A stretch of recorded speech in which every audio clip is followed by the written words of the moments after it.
And we're live. Hi, everybody. Welcome to Blockchain Banter. I'm Jen, and we are having a special DeFi education series today. I'm joined by Angela and Caitlin from Token Engineering Academy, along with Octopus from 8 Arms, 9 Brains, and Mark Richardson from Banter and Carbon DeFi. Thank you guys so much for joining me. Really exciting announcement you guys had yesterday with Token Engineering Academy. Angela, I don't want to waste any time. I really want to kind of pass it over to you. Maybe if anybody missed the announcement, tell us a little bit about it. But first, maybe tell us a little bit about Token Engineering Academy, what it is, maybe your mission, your vision, just a little bit of background for anyone who's unfamiliar. Cool. First of all, thanks for having us today, Jen and Mark. I'm glad to be here. I'm glad to be able to share the first study season at Token Engineering Academy that will run from April to July. And actually, today it's a great chance to have Octopus and Mark on board because there's also a little bit of history you would like to share about the Token Engineering Academy. Let me just pull up some slides. To show you more. Here we go. Here we go. Token Engineering Academy, we claim it's the best educational program for token design, tokenomics, and crypto economics. Actually, we started in 2020 with first experiments because we understood that token engineering, so the design of token systems, the design of incentives, the design of incentive mechanisms, how to make them robust and secure against attacks, how to make use of the data we have to optimize systems. This is something you can study on no university today because it's a crypto native discipline. It's easy to create a token with a couple of lines of code, but to establish a system that is robust and resilient and serves the purpose of a certain token ecosystem or a certain, let's say, incentives in terms of DeFi, loan systems, trading systems, data systems. This is way harder. It's actually a tough nut to crack. And we decided to shape our own learning program. This is TE Academy. We went live in 2022 with the first bachelor level program we call Token Engineering Fundamentals, TE Fundamentals. And today we have more than 3,700 students enrolled in our program, a mix of backgrounds when it comes to students, economics, computer science, engineering, data science, and math. Students from all across the globe, 21 time zones, and already 1,000 exams passed at TE Academy. And our vision, what we started with, is that we see the huge potential, the huge opportunity to build new forms of economies that are truly global, permissionless, resilient, fair, and transparent. So this is a big opportunity in crypto. And token engineering is this combination of computer science, game theory, engineering, AI data science, plus the human layer like behavioral economics, political science, DAOs, decision-making, and more. And our mission at TE Academy is to establish this new field, token engineering, as a discipline in its own right, to create and offer education as public goods, and to also experiment with crypto economic primitives to prove knowledge and expertise. And we'll get to this topic later in this call. Our values are, it's about the people, give and get, free education and creativity, not curriculum. And I think we had a lot of fun in the last 2 years at TE Academy, and we also have such a lot of freedom in shaping our program and also in designing and developing this discipline together. We focus on people and people interaction with our new cohort-based program, but also from the very first course. It's important that we bring together people from different disciplines, cross-disciplinary collaboration, from different backgrounds, with their perspectives on how token systems should work, on how economic incentives can be shaped, how permissionless systems can be shaped.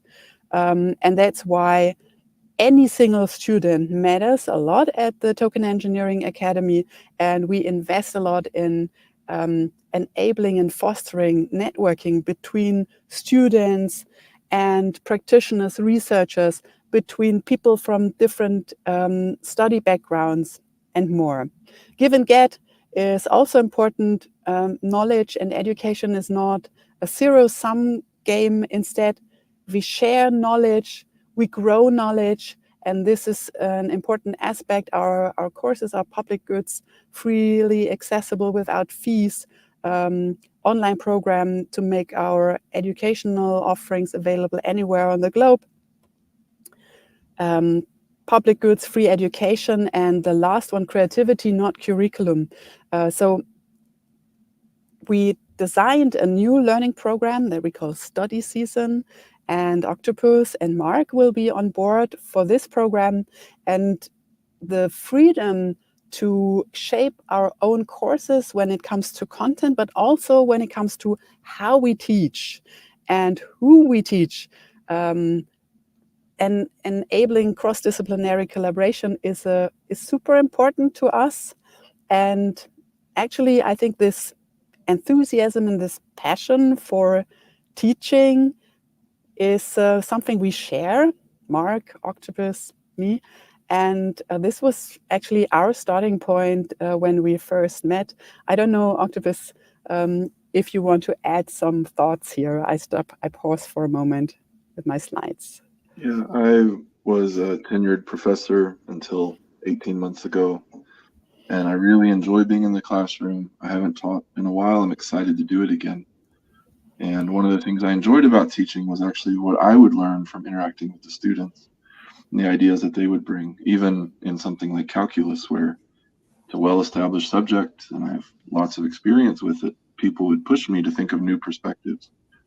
With something like cryptocurrency and token engineering, it's even more for me to learn because there are, it's not as well established a subject and there are new ideas that are emerging and new challenges that are coming in all the time. So I'm extremely excited to be interacting with students again and to look at these topics with them and share what we all know. And I think one of the, I remember our first conversation, Andrew, when we discussed this question that pops up whenever we launch a new program. Do I have to be able to code as a token engineer, or do I have to, master advanced math? Well, I have thoughts on that. I'm used to dealing with math-phobic people, and in my experiences in the university, we developed ways that, yes, you do have to understand some principles, but that shouldn't be scary. There are things that anyone can learn, I feel, and our goal is to make them accessible in a way that makes them useful to people. And actually, what I remember from the first program we have been collaborating on, Octopus, the Gitcoin quadratic funding exploration, it was so useful to have, we had data scientists there, we had engineers there, we had people from DAO, public goods funding there, and their different perspectives on what should the quadratic funding achieve and how to verify if results are good or if they are flawed was so super valuable.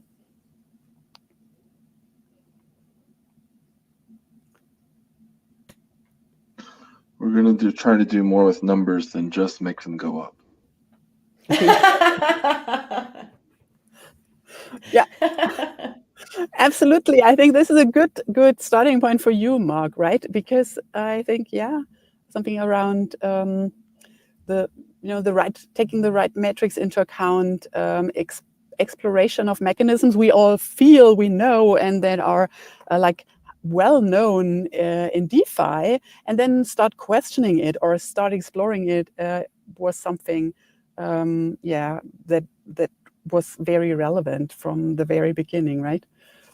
Yeah, I remember. Yeah, so when I think Andrew and I first met each other, it was via a mutual friend, Vasily Sumanov, who is the leader of the PowerPool project. And this was during the, I think the Balancer Labs funded sort of study sessions during that period. Mhm. And this was a relatively in-depth exploration of the mathematics behind AMMs and how these exchange mechanisms are implemented and used and what their effects are. And I think a lot has changed since 2020, but at the same time, sort of nothing's changed. I think one of the problems that we have in cryptocurrency, and this is something that I try to write about a lot, is that research and marketing efforts are often conflated with each other. And it means that there's often an extremely mixed, confused, even structure to the way that information is presented and digested by others. And one of the things that I'm hyper aware of is that whereas the traditional sort of academic environment would have something like an editorial process, a record of research that's been vetted by other people.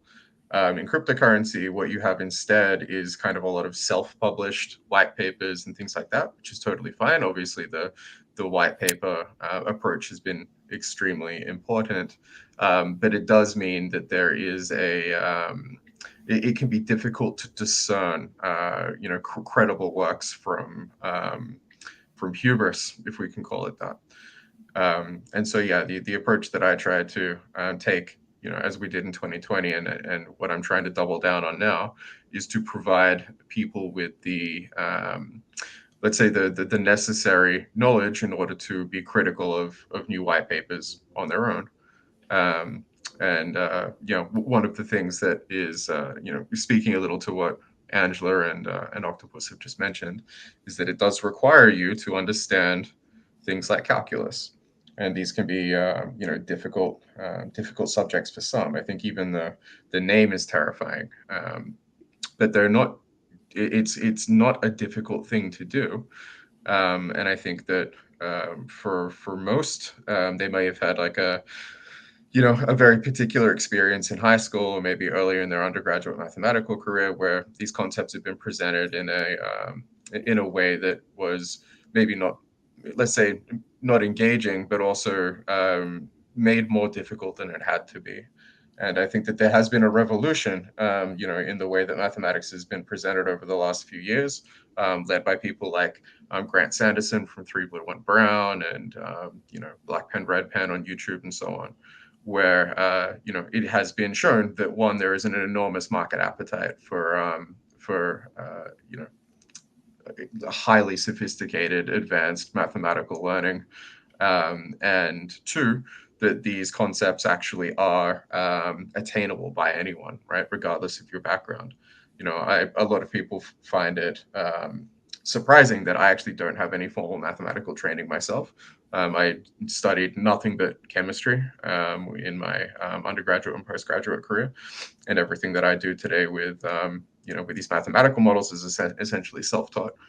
And I say that not to not to hold myself up as an example necessarily, but to say that I come in with no advantage, and so people that are maybe it's been a decade or so since the last time they opened a mathematics textbook, that shouldn't be a deterrent at all.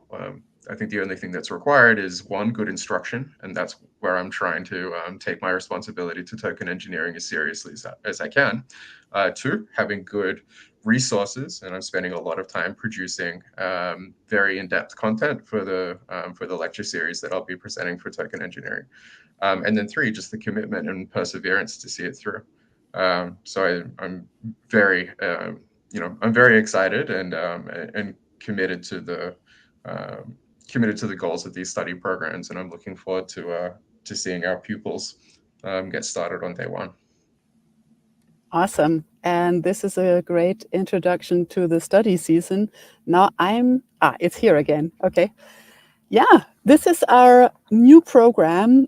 We've opened registrations just yesterday, the Token Engineering Academy study season in 2024, running from April to July. And this is a cohort-based program. And our motto is share, learn, grow. Let me show you some key dates. Registration's open since yesterday. We'll kick off all the learning sessions in April 25. From April 26 to June 10th, we are offering studying learning sessions.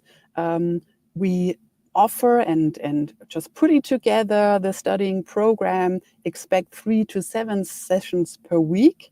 However, students are free to select the sessions based on your individual learning goals. As I mentioned, we have students from multiple backgrounds, and also our bachelor course is covering the total token engineering process, where you need different strength in different phases of the process. At the very beginning, it's about requirements engineering, where you have to be able to understand, define stakeholders, their motivations in a token system, ways to incentivize them. This is perfect for people with a product background, with a Web 2 background. Then we have the design of algorithms. This is then Marv translating a concept, an idea of a mechanism into a mathematical specification. Next, we'll have verification of a mechanism design. And this is, we are using Python, we are building a model, we'll program simulations. And then at the fifth module is governance and token-based governance, which is how can we build these new organizations based on tokens. So you see, we'll cover a broad set of perspectives and steps in the token engineering process, and the kickoff session will support students in defining their learning goals, selecting the sessions, and then put together their own learning program with the option to mint NFTs at the very end. This will be around June 10, where we have exams weeks and proofs of knowledge minted. And we'll also launch a fellowship program, more in a moment, and we'll be at the EFCC conference again in 2024, where we'll host a token engineering track day, a full day of sharing talks and knowledge at the EFCC stage. And it will be again a great opportunity to meet the token engineering crowd in real life and gain value from the talks. I heard such wonderful things about last year, by the way. Yeah, that's amazing. I mean, it was an experiment, first time, and it was super successful. People lining up because the space was too small. Now we have 4 times the space, I think, and Wow. super excited for it. Right.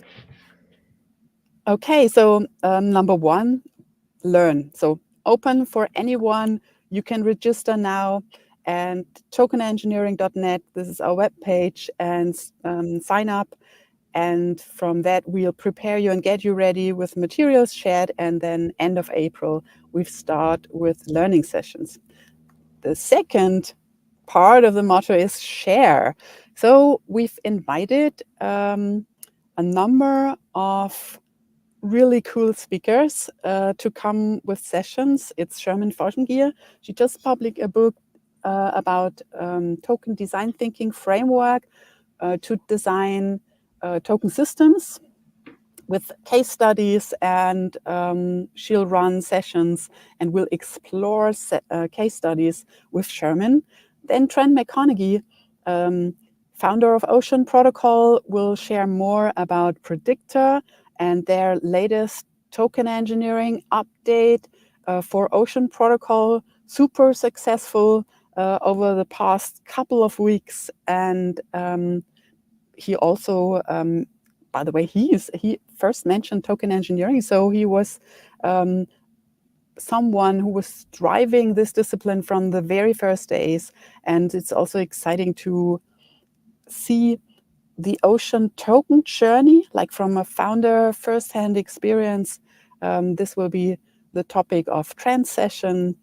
Octopus and I will design a voting mechanism together with the students, not only design it, we will start with the requirements and end with running a voting and having a result, more in a minute. And Mark will also provide a session on AMM design.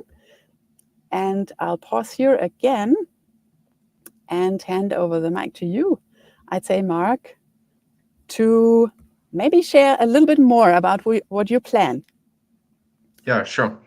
I've been putting together what I call a concentrated liquidity paint by numbers.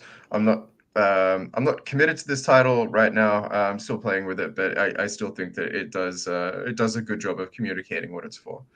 The motivation behind it was kind of what I referred to before, which is that over the last few years, we've had a large number of different, let's say, iterative advancements on exchange mechanisms as they relate to the decentralized exchange infrastructure. And if you had been there for those things, what is required of you to stay up to date is relatively minimal. So if you were there, for example, from 2017 and had seen the iterations with Banter v1 and Balancer and Uniswap v1 and Uniswap v2 and all of these sort of progressive iterations, Banter v2 up to Uniswap v3 and so on. The amount that it requires you to understand after you've already had some experience with some of the previous designs is minimal. But if you're a newcomer to the space right now, there is an enormous amount to catch up on. And the problem is that there aren't really any good resources, in my opinion, that do a good job of handling the introduction, not just to the concepts of these things, but actually the nuts and bolts of the mathematics that define them.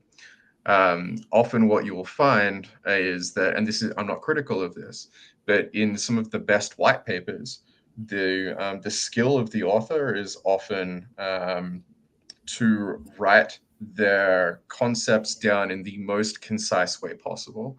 And all disciplines have this problem, which is that the efficiency of the language and notation that is invented to communicate it also makes those concepts exclusive.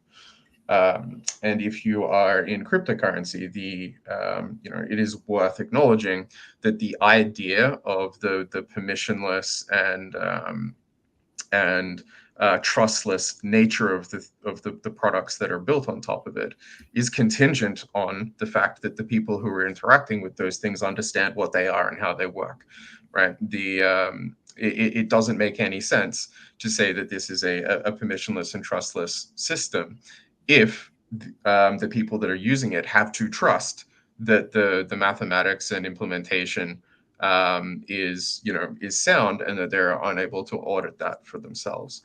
And so I think that there is a responsibility that project founders and leaders have to make sure that there is a wealth of extremely high quality material that is focused exclusively on developing people's understanding of those systems and much less on selling those systems or selling the token or something like that.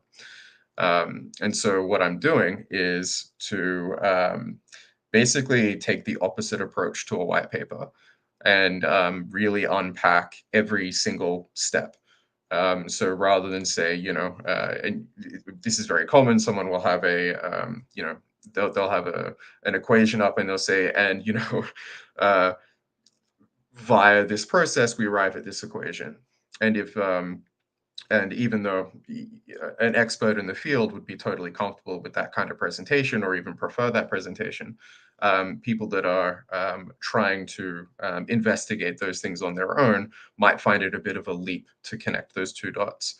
And so the material that I'm creating at the moment, it actually goes through the exhaustive process of sketching out each one of those steps for you, so that if you hadn't been able to arrive at that rearrangement or draw that conclusion for yourself, that there is kind of a step-by-step guide on how to perform those algebraic manipulations or how to perform that that specific analysis in order to arrive at that result on your own.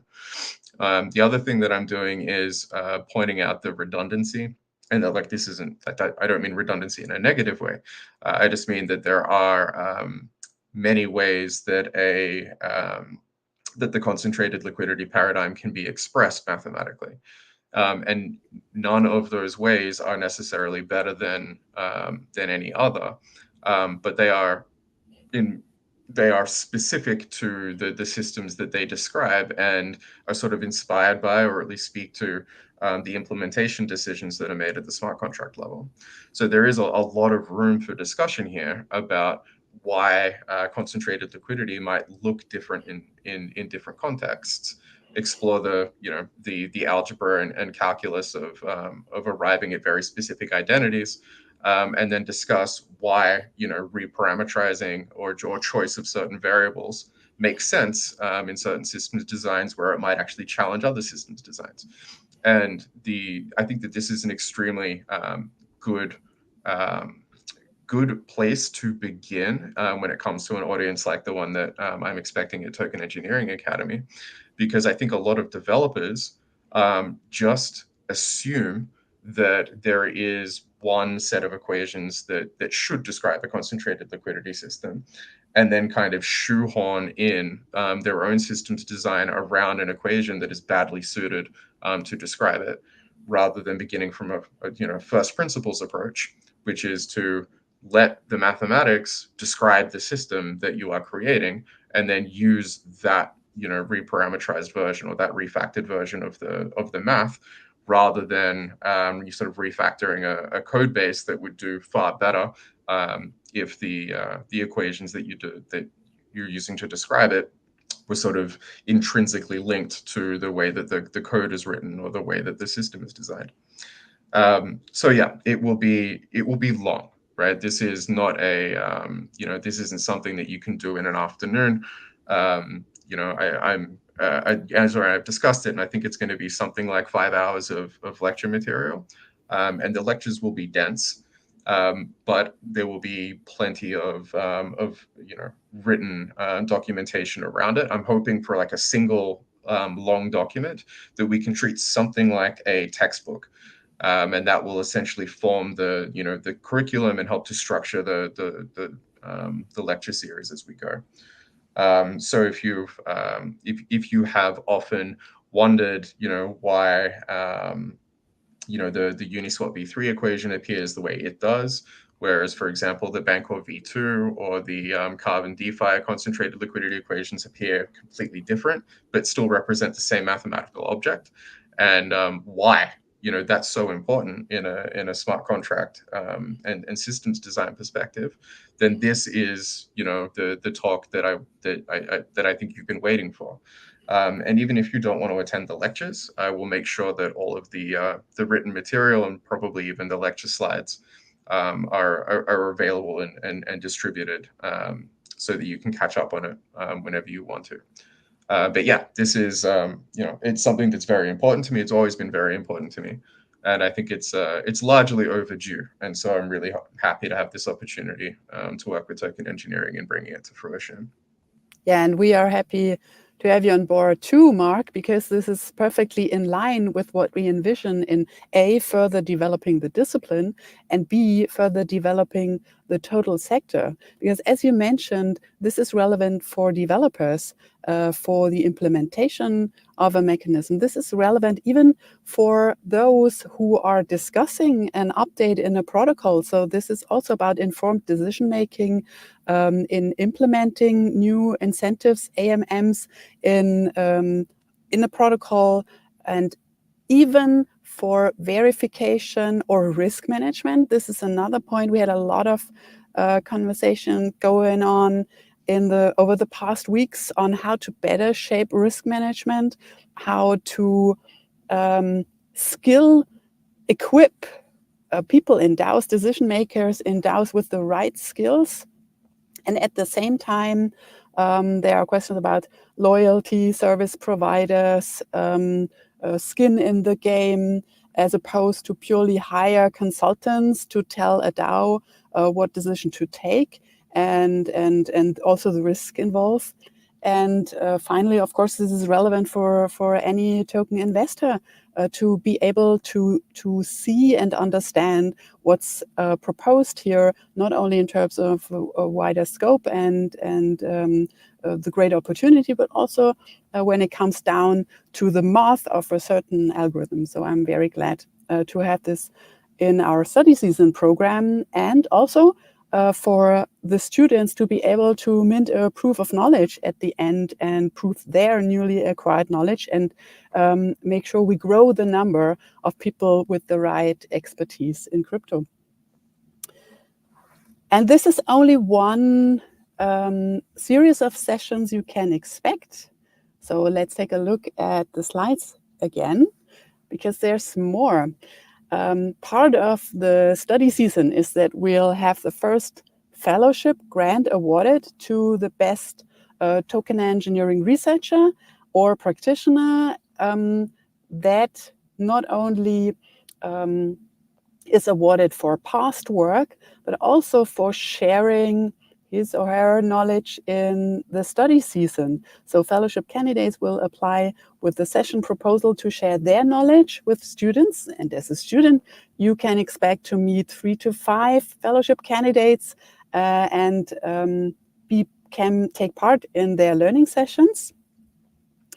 And the fellowship, the ultimate decision who should receive the fellowship grant, is then made by the community. And we'll, for the purpose of taking this decision, we'll develop our own voting mechanism where we make expertise, track record, and achievements count. Meaning we'll develop a mechanism that is not only token-based or token-gated, where you hold a certain number of tokens and then you gain more voting weight. Instead, it's about what you already achieved in token engineering. Meaning for students, it's what NFT certificates you already have acquired from completing TE fundamentals, from completing past courses, or for authors or speakers in our events. These people and these wallet or NFT holders will have a certain voting weight in the decision making who should receive the fellowship. And this is an exciting experience because we want to make it part of the study season program.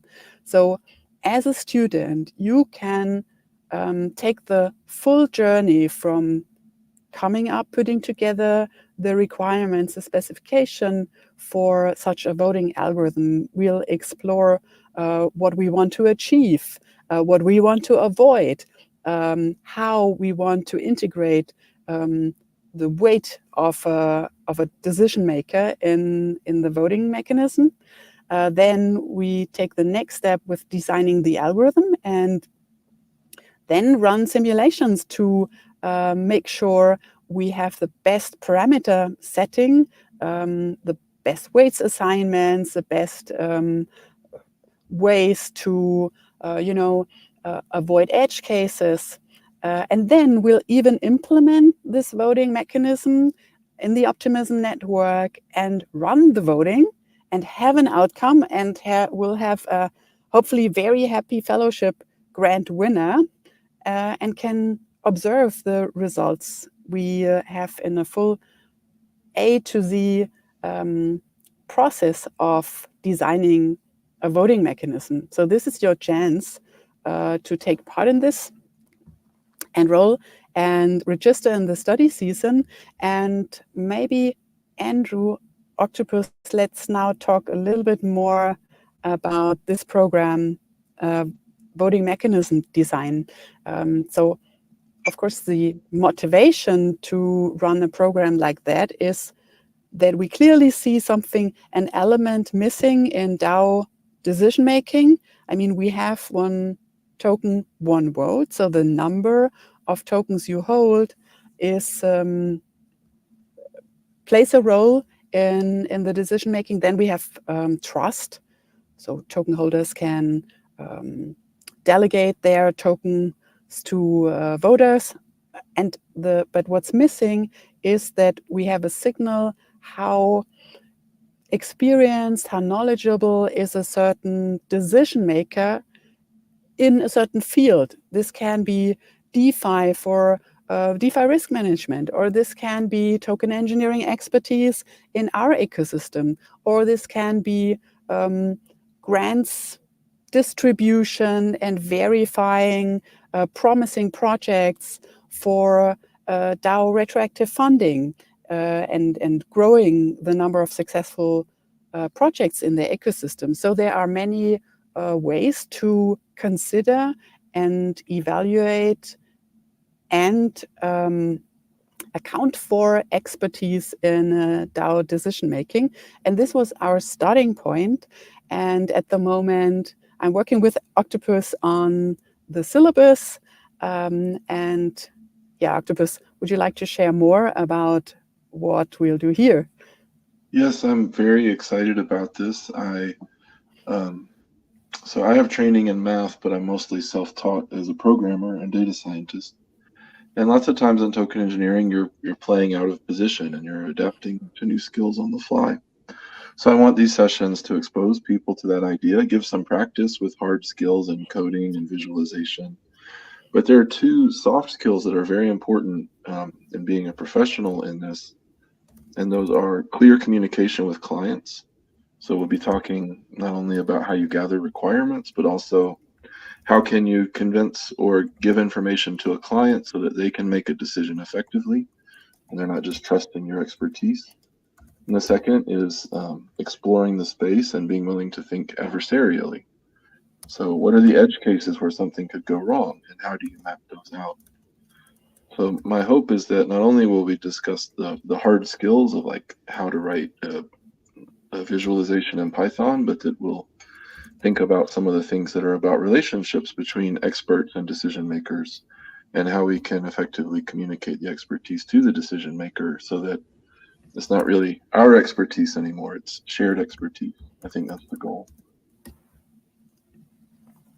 Yeah, and we already discussed to not only come up with, let's say, an algorithm as one of the outcomes of this program, also with a simulation tool. This is actually one of the big accomplishments of engineering in the 20th century was building general purpose flight simulators so that as you had a new design for an airplane, you could let potential pilots test it out and they could actually get a realistic feel. And so you wouldn't, you could get better information from the potential users. So our goal is to design a voting simulator. And we have to do it because we're going to use it.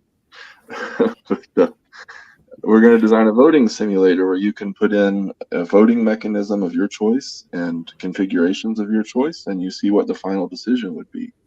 So you can see, okay, would I be okay if this were the actual decision under this data? So I'm really excited about thinking in terms of general purpose simulation tools and how you build those and use those in decision making. All right. Can I say something really quickly? Angela, do you mind? I think it's really interesting, speaking about the DAO design, how Octopus, you're saying the way that the information is presented, right? Like all of the different aspects of a DAO, it's gathering that information, presenting it in a way that somebody can actually understand, because like what Mark was saying earlier, it's not like this is knowledge that's easily acquired, right? Like there aren't many resources, there aren't many places you can go to learn the sorts of things that you're learning in token engineering. And so to touch on it from all of these different angles and aspects, I think I just want to say, like, I think it's wonderful because being a member of a DAO, right, you can see where those sorts of disconnects are. And Mark, you and I have spoken about this previously also, especially in terms of, how do you know that the ones that have the greatest votes and that they have that knowledge, that underlying knowledge to really make the best decisions, right, for that project or the outcome. So I just want to say, I think that this is going to be a really cool course that you guys are doing. And it's going to be nice to see the sort of outcome and the simulations too, You know, it's a very neat concept. I do have a question really fast, Angela, if you don't mind, before you keep going. Jorge is asking, will there be new topics compared to the Token Engineering Academy course of the last year? I know Yeah, you are having similar speakers, new speakers, but in terms of the specific courses. Yeah, Jorge, thanks for this question. I guess if you say course last year, you mean TE Fundamentals. This is the bachelor level program online course that's available on tokenengineering.net, and it covers 5 modules from the initial requirements to the design, to the verification of incentive mechanisms, and then ultimately token-based governance. And the program, the study season, is even better than just new material or topics, because all the topics that we present in the learning sessions we present in the study season are A, yes, new, and B, they are complementary to TE Fundamentals. So if you studied TE Fundamentals, started or even completed TE Fundamentals last year, you have the chance in the study season to build on this knowledge and to grow your knowledge, and to, if you like, focus on particular areas. As I mentioned beforehand, you might have a background in Web 2. Perfect. You might want to come on board to Sherman sessions and explore how to come up and better structure the initial design of a token system. If you have a background in math, then welcome. Come to the voting mechanism design or to mark sessions. If you have a background or as a programmer and you want to understand how these mechanism design and the implementation in smart contracts are related, come to mark sessions. If you are enthusiastic about DAO voting and DAO decision making, come to the voting algorithm design or come to other sessions that we are currently planning. So there's a lot of opportunities to build on our last course programs last year, TE Fundamentals, and to grow your knowledge, and then again, even to mint proof of knowledge so that you can make sure you can build on this knowledge as a token designer, as a DAO participant, in then your professional career, and take it from there. Thank you, Angela, and thank you, Jorge, for your question. I will bring up the slides then. I think we're ready for those, Yeah. right, Angela? Yep. Okay. Okay, so I just wanted to make sure you're all aware of how to register. It's at tokenengineering.net or via the QR code on the slide. And we have a tiny little lottery going on. You can win free EFCC tickets if you register now. Caitlin, I think it's until April 7th. Maybe you would like to share the criteria again. Yes, thanks. Yeah, the ECC ticket giveaway is something that we're very excited about, especially as we've mentioned before, we're hosting a dedicated token engineering track on July 10th. So the giveaway rules are as follows. So essentially, if you complete these rules by 11:59 p.m. UTC on Sunday, April 7th, you can be entered to win. So the first one, obviously, is to register for the study season program. The second is to go to our X profile, so it's at Token Engineering, to retweet our pinned tweet. You can say you're excited, what you're looking forward to, if there's any particular sessions you can't wait to attend, can be anything, any message. And in addition, tag 3 friends who should join you as well with the with registering for the study season program. So those are the rules. They're all on our X account, and we'd be happy to receive any questions about these at contact@tokenengineering.net for email. All right. I guess it's from my side, Mark. Octopus, would you like to add anything else?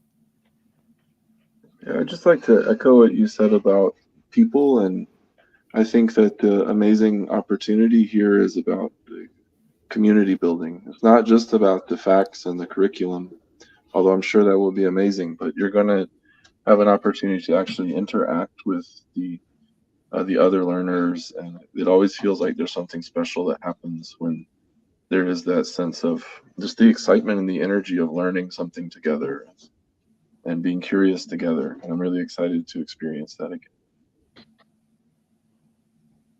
Yeah, I think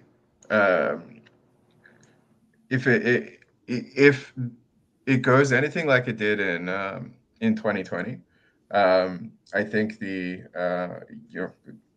let's just talk a little bit about what people can expect from these kinds of things, because I realize that it can be kind of daunting to have someone like me say, look, we're going to talk about exchange mechanisms and smart contract infrastructure and calculus, and there's even going to be some trigonometry in there, which is something that people haven't spoken about in a DeFi context. And I'm not sure if it's ever been spoken about.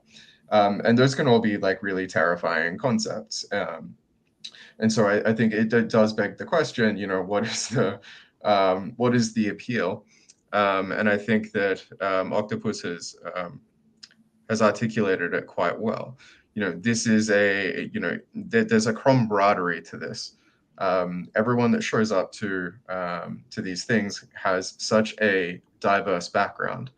And I remember in the first sessions that we did, some of the concepts that describe or they're like prerequisite, I say, to the descriptions of things like exchange mechanisms in a blockchain environment. They are so new that basically no one is really an expert. I speak to people that have been actively developing in the space, since the very beginning. And even then, sometimes it's possible that we both end up arriving at concepts that we need to reevaluate because our confidence may have been overstated, and that we need to sort of return to some fundamental theory every once in a while.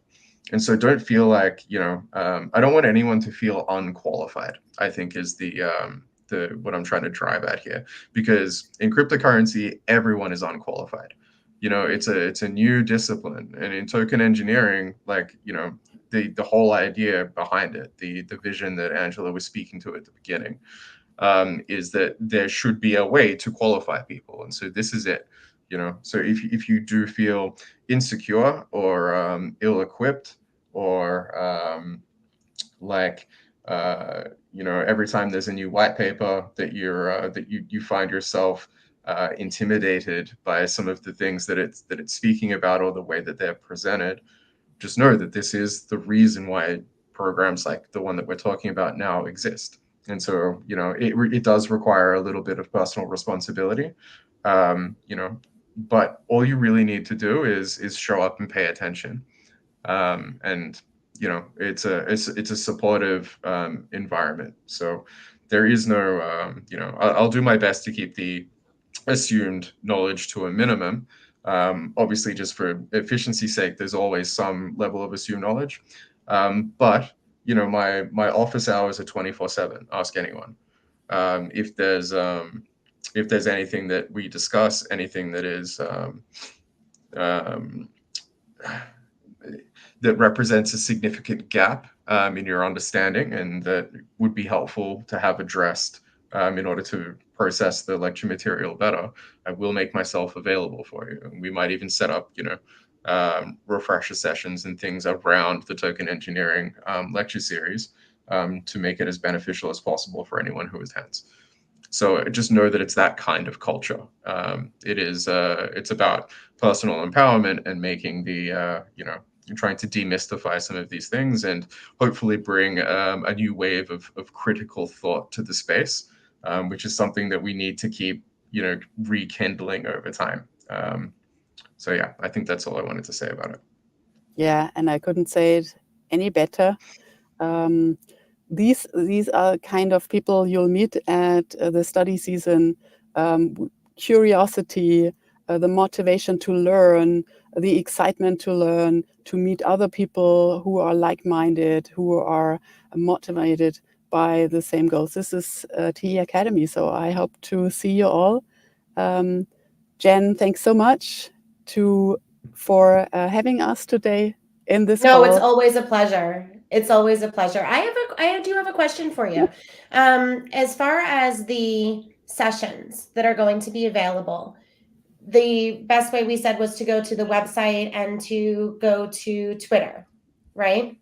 Right. So the best way is actually to register, because from there Register. we'll provide weekly updates on whatever new speakers on board, overview on the session content, overview on key dates, Google Calendar to make sure you won't miss anything. So, and also how to shape your own personal learning journey. So this will be all the materials we provide. So make sure to register, and we'll equip you with anything you need. It's so great that everybody could just go and kind of create their own curriculum, depending on what their real interests are, right? I think that's just such a great way to go about doing this. Thank you guys so much for joining me here. It's a wonderful initiative, and I hope you see a wonderful turnout. And if I am at ETHCC, or if anybody is at ETHCC, I definitely recommend going and meeting Angela, meeting everyone from Token Engineering, listening to the sessions and things that they'll have going there as well. Angela and Caitlin, thank you so much. Octopus Mark, you guys have been a pleasure. Anybody has any questions, please feel free to reach out to any one of the speakers. I think we all stream to our own devices. And thank you to all of the viewers as well. We'll see you guys next time, hopefully, and we'll have you back. Let's have you back, and we'll kind of talk a little bit maybe during the sessions. Absolutely. Will be a pleasure. Okay. Thanks so much. Awesome. Thanks, guys. Thanks, Jen. Take care, See you at the study season.